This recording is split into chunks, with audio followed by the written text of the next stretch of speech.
नमस्कार. Pravin real estate YouTube चॅनलवरती आपलं स्वागत आहे. पुणे मंडळाची 4,186 घरांची जी सोडत झालेली आहे, त्याच्यामधील जे सोडतीमध्ये पात्र झालेले जे लाभार्थी आहेत, त्यांची अशा खूप साऱ्या कमेंट आलेल्या आहेत, की सर आम्हाला जे म्हाडा मंडळाने जे घराच्या किमती ठरवलेल्या आहेत, जे 20,00,000, 25,00,000, 18,00,000 जे लागलेली जी घरे आहेत, आम्हाला त्या घराच्या व्यतिरिक्त आणखी काही चार्जेस असतात का?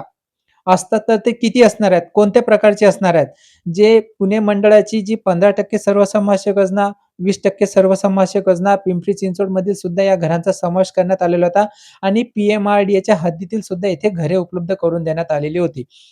पूर्ण घरांचा जर विचार केला तर 4,186 घरांसाठी जे आपल्याला चार्जेस असणार आहेत, ते चार्जेस कोणते असणार आहेत त्याची माहिती आपण पाहणार आहोत. चॅनलवर तुम्ही पहिल्यांदा असाल, चॅनलला सबस्क्राईब करा, व्हिडिओला लाईक करा, म्हणजे असेच तुम्हाला सिडको आणि म्हाडा लॉटरीचे जे हेल्पफुल व्हिडिओ आहेत, त्याची माहिती तुम्हाला YouTube चॅनलवरती मिळत असते. सर्वप्रथम आपल्याला जे लोकेशन सांगण्यात आलेले आहेत, पुण्यामधील प्राईम लोकेशन होती, पिंपरी चिंचवडमध्ये सुद्धा प्राईम लोकेशन होती. प्रत्येक लोकेशनची वेगवेगळी किंमत तिथे ठेवण्यात आलेली आहे. जे म्हाडा मंडळाने जी काही म्हाडाला जी घरं मिळत असतात प्रायव्हेट बिल्डर करून, त्या घरामधील जे चार्जेस असतात, ते देकार पत्र आल्यानंतर तुम्हाला त्याच्यावरती पूर्णपणे माहिती देण्यात आलेली असते. या देकार पत्रामध्ये तुम्हाला जे घराच्या किमती असतात, त्याच्या व्यतिरिक्त जे चार्जेस असतात, जसे की आपल्याला जी जर घरं अंडर कन्स्ट्रक्शन असतील, तर त्याला जी-एस-टीमधील तुम्हाला जे चार्जेस तुम्हाला भरावे लागतात. गुड अँड सर्व्हिसेस टॅक्स असे आपण म्हणतो. त्यानंतर आपल्याला मुद्रांक शुल्क आणि नोंदणी शुल्क हे सुद्धा तुम्हाला म्हणजे ते स्टॅम्प ड्युटी आणि रजिस्ट्रेशन जे आपण घराचं करत असतो, म्हणजे जे काही पर्सेंट असतात 1%, 2%, 3% त्या पर्सेंटनुसार आपल्याला जी घराची किंमत असते, त्या किमतीच्या नुसार आपल्याला स्टॅम्प ड्युटी आणि रजिस्ट्रेशनचे पेमेंट करावे लागत असते. त्यानंतर सोसायटी मेंटेनन्स. आता ही जी लॉटरी निघालेली होती, या लॉटरीमध्ये काही सोसायटीमधील जी सोसायटी रेडी होती, म्हणजे तिथे लोकं राहायला आलेली होती. तिथे सोसायटी नियोजित सोसायटी असेल, जे सोसायटी रजिस्ट्रेशनसाठी जे काही मेंटेनन्स सांगितलेले असेल, जसे की जी इमारत जेव्हा बनवण्यात येते, तेव्हा इमारत बनवल्यानंतर जेव्हा तिथे रहिवासी राहायला येतात, तेव्हा तिथे सोसायटी बनत असते. सोसायटी बनल्यानंतर काही सोसायटीचे चार्जेस असतात, ते सुद्धा तुम्हाला पेमेंट करावे लागतात. आता काही घरे ही अंडर कन्स्ट्रक्शन होती. अंडर कन्स्ट्रक्शन घर होती, जेव्हा तुम्ही तिथे राहायला येणार, जेव्हा तुम्हाला घराची चावी मिळणार, तेव्हा सोसायटी रजिस्टर होणार, नियोजित सोसायटी रजिस्टर होणार. त्याच्यानंतर मग तुम्हाला ते सोसायटीचे चार्जेस द्यावे लागतात. त्यानंतर मेंटेनन्स. सोसायटीचं मेंटेनन्स जे इमारतीमधील जे मेंटेनन्स असतात, जसे की तुम्हाला जे लिफ्ट असेल, तर लिफ्टचा मेंटेनन्स तुम्हाला द्यावा लागतो.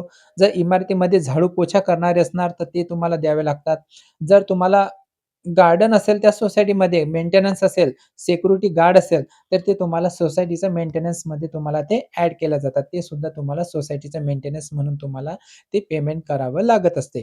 ज्या लोकेशनला घरं लागलेली आहेत, त्या लोकेशनचं वेगवेगळं मेंटेनन्स असेल, त्या-त्या इमारतीचं वेगवेगळं असेल. काही इमारती हे 10 मजली आहेत, 15 मजली आहेत, काही इमारती हे 7 मजली आहेत. म्हणजे ज्या इमारतीचं जे मेंटेनन्स असते, तसं तुम्हाला ते पेमेंट करावं लागत असते. त्यानंतर तुम्हाला वीज जोडणी म्हणजे तुम्हाला इलेक्ट्रिसिटी मीटर सुद्धा घ्यावं लागते.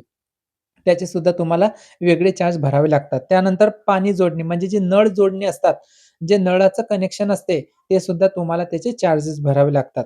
आणि हे सर्व तुम्हाला जे अ, म्हाडाने जी घराच्या किमती सांगितलेल्या आहेत, त्याच्या व्यतिरिक्त तुम्हाला हे चार्जेस तुम्हाला तिथे भरावे लागतात. म्हणजे हे तुम्हाला हे एक्स्ट्रा चार्जेस भरावे लागतात. हे झाले तुम्हाला आता म्हाडाच्या घराच्या व्यतिरिक्त आणि जे प्रधानमंत्री आवास योजनेची जी घरे आहेत, ज्या या लॉटरीमध्ये ई-डब्ल्यू-एस टाइपमधील ज्यांना ₹2.5 लाख सबसिडी सुद्धा सांगण्यात आलेली आहेत. तर त्यांचा जो एक नियम आहे, त्या नियमाला अनुसरून जो महाराष्ट्र गव्हर्नमेंटने त्यांना फक्त ₹1,000 सबसिडी सांगितलेली आहेत. ही माहिती कुठे दिलेली आहे ते पण त्याची माहिती आपण पाहणार आहोत. म्हणजे तुम्हाला जे ई-डब्ल्यू-एस टाइपमधील ज्यांना घरं लागलेली आहेत, त्यांना फक्त ₹1,000 स्टॅम्प ड्युटी आणि रजिस्ट्रेशन लागणार आहेत.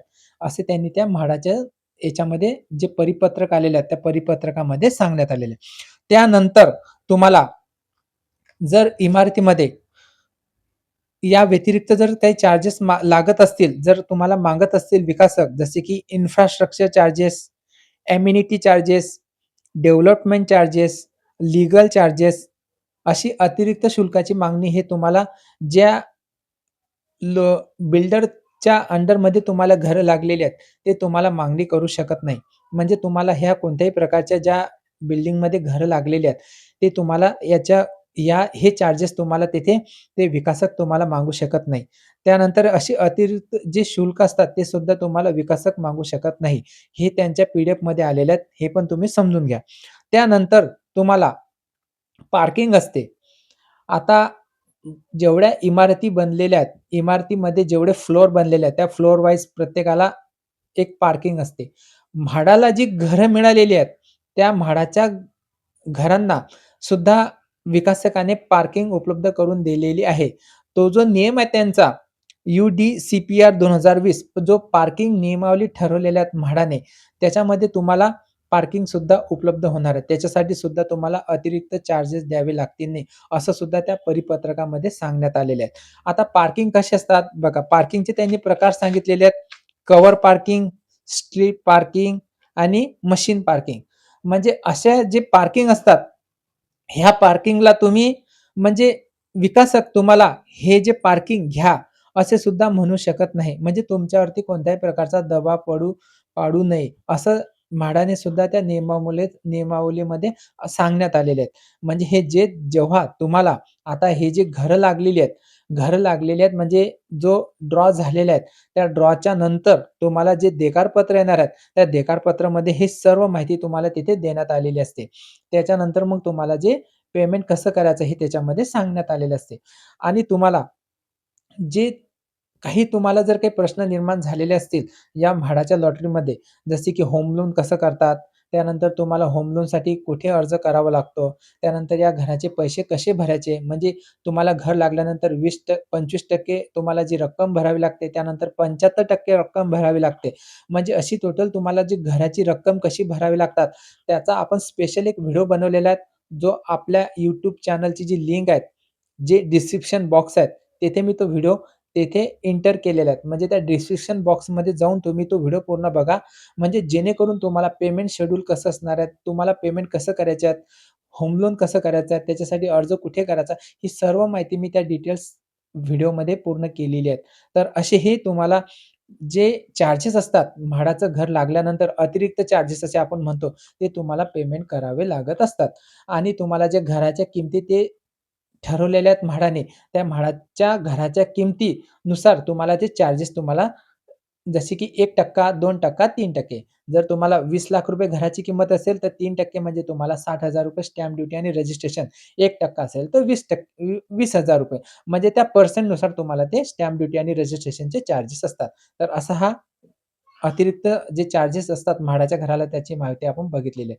हा व्हिडिओ बघितल्यानंतर तुमच्या मनामध्ये जर काही प्रश्न निर्माण झाले असेल या चार्जेसबद्दल, तर निश्चित हमखास तुम्ही कमेंट करा. आपण त्या कमेंटला उत्तर देऊ. भेटू असा आणखी एक महत्त्वपूर्ण व्हिडिओ घेऊन. तोपर्यंत विश्रांती घेतो. धन्यवाद.